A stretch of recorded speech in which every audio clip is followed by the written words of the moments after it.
If you're in a carrier lease right now, and if you want to get out of it but the bank has said no to financing, then we made this video for you. I'm going to walk you through a 4-step plan to get your truck out of that lease and into a loan, even if the bank or the SBA has turned you down. I'll explain each step and what you need to do specifically. My name is Dan Domino. I run a company called J Street Group. We help owner-operator truckers and other small business owners get financing, including in this situation, truck drivers who want to buy out their carrier lease, but who ran into a roadblock at the bank or at a credit union or at an SBA lender. So if that's your situation, does that mean that you're stuck? And the answer for a lot of drivers is no, you're not stuck. There's a type of lender that can often help, that can act as a stepping stone in the situation to finance your lease buyout and then buy you time to improve your financial readiness as a borrower. So that way you can then later refinance into another loan through a bank or through the SBA with better terms. The types of lenders I'm talking about here are equipment finance companies that specialize in truck or heavy equipment financing. They'll usually work with credit scores or income situations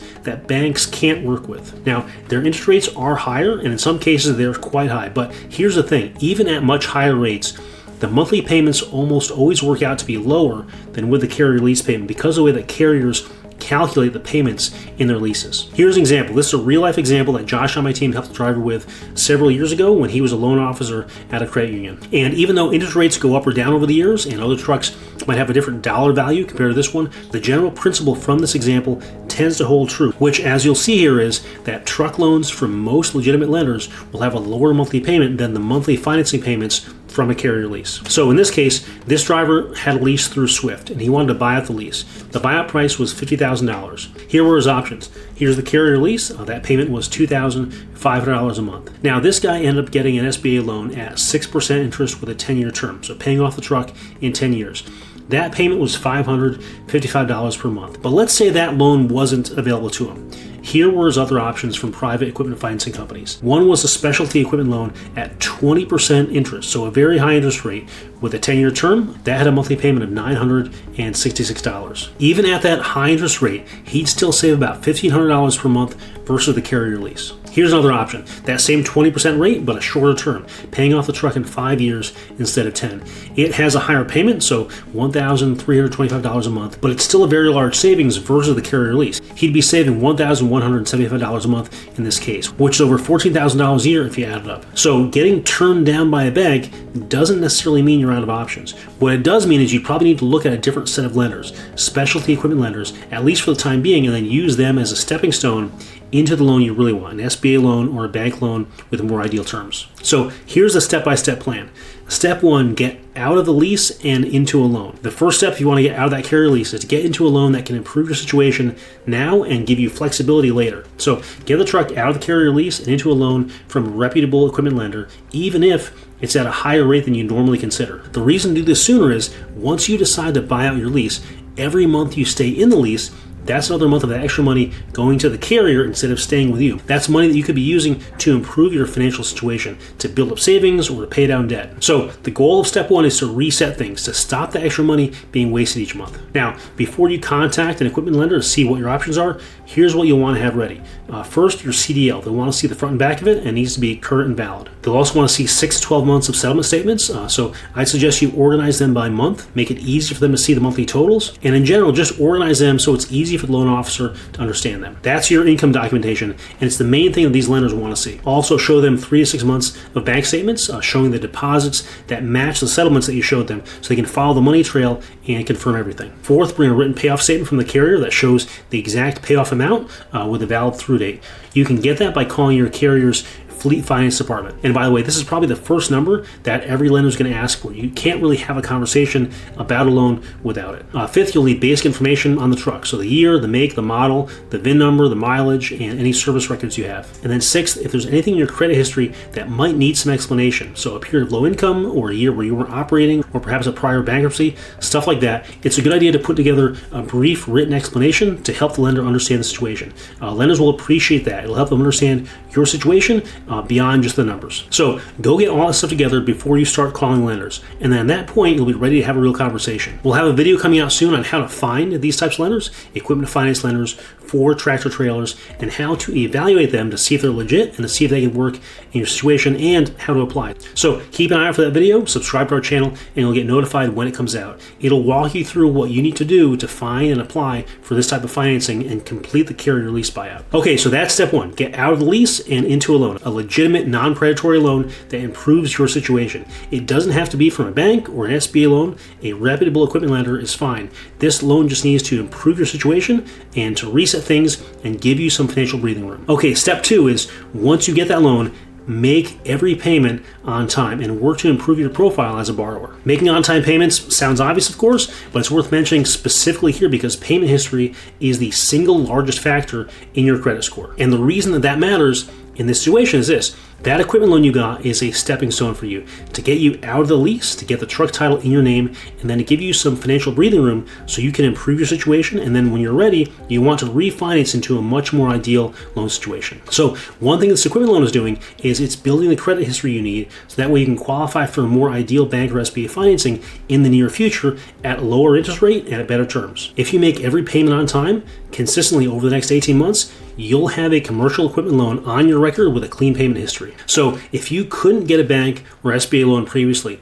things could look quite a bit different 18 months from now if you use that time to build up a strong payment history. A very practical thing I'd suggest you do when you get your equipment loan is to set up automatic payments on it right away. You don't want to miss a payment because you were busy, you were out on the road, or slipped through the cracks for whatever reason. The key here in step two is to build a strong track record. And one late payment creates a problem that you have to explain later. Also, if you can pay a little bit early when possible, that can help as well. It doesn't always help, but some lenders take early payments to be a positive signal in your credit history. The main thing though I'd suggest is the automatic payment. Get that set up on day one and then get 18 months of consistent payments under your belt. Okay, so you've got the equipment loan and you've been making the payments consistently. Steps 3 and 4 are where you make progress towards refinancing into a more ideal borrowing situation. Step 3, track your credit every 6 months. The third step here is to pull your credit report at 6 months and then again at 12 months. You want to see the score improving as the on-time payment history builds. If it's not improving the way you'd expect, find out why. There might be other things affecting the score that you can address, like high credit card balances or other debt balances or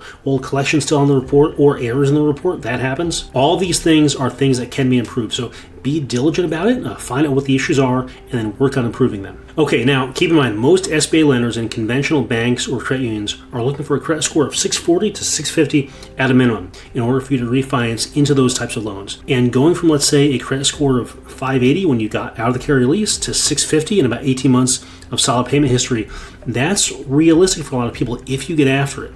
It's not guaranteed because every situation is different, but it can be very much achievable if you're making the payments and addressing the other issues and working to improve your financial situation. So at each of those 6-month intervals, 6 months, 12 months, even 18 months, pull your credit report, check the number, and see what else might be affecting it. Okay, so the fourth step, as I've been alluding to, is to refinance out of the equipment loan into a better loan once your situation as a borrower supports it. When your credit score gets into bank qualifying territory, so roughly 640 or 650 or higher, and you have 12 to 18 months of on-time payment history on the equipment finance loan, go back and start shopping for a new loan. You can reach out to a community bank or a credit union that does small business loans and lenders that do SBA loans. And we'll also have videos on this coming soon, how to find and apply to these types of lenders for a truck loan. When you go to talk to them, what you want to do is let them know you've been paying down an equipment loan on your truck and you're looking to refinance.